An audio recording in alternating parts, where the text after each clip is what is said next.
next natin yung kay Sir Stephen ng Abra.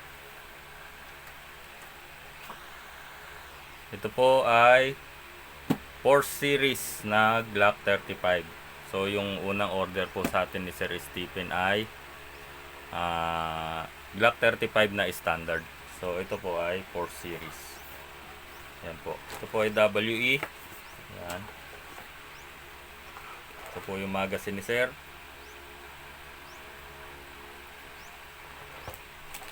At yung unit. So nandito po yung selector nya, semi-auto at full auto. Okay. Yan.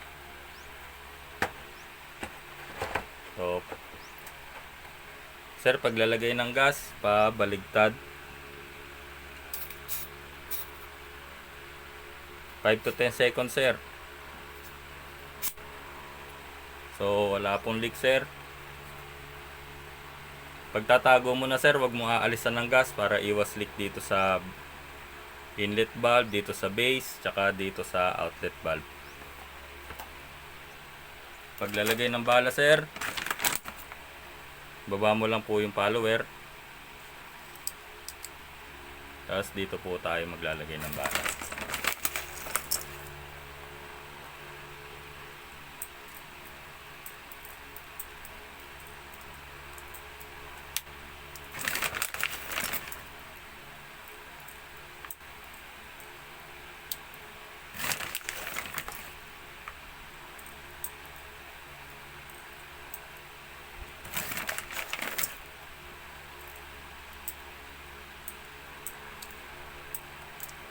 Medyo masikip pa yung lagay ng bala. So testing tayo sir. Ganda-gandahan lang sir yung pagsalpak ng magazine. Okay, para iwas laglag, para hindi po mag-leak sa base. Okay, testing po tayo.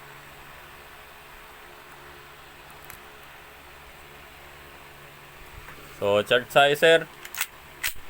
Okay, semi-auto muna tayo. Lutong ng putok.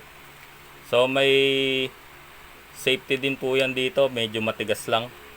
'Yon. So hindi po yan puputok kapag kinalabit.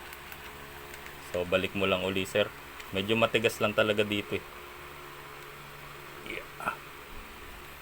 Wait lang, ang sakit sa kuko.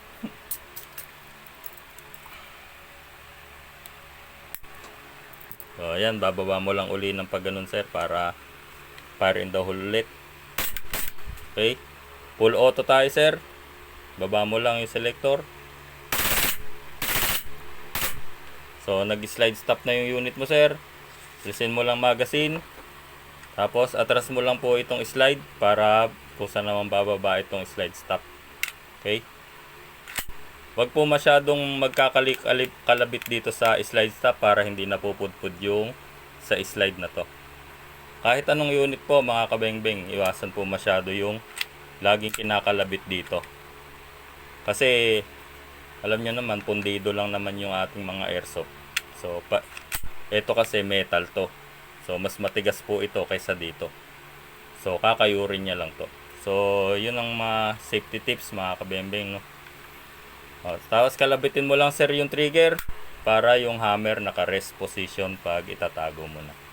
So, yan yung unit mo sir. Maraming salamat po. So, bukas po, padala na po natin tong mga unit sa inyo. Maraming salamat po mga kabengbeng. Sir Alex ng Tacloban. So, maraming salamat po ulit sa inyong panglimang unit. Tapos kay Sir Stephen, pangalawang unit. So, maraming salamat po. Mabuhay po tayong lahat.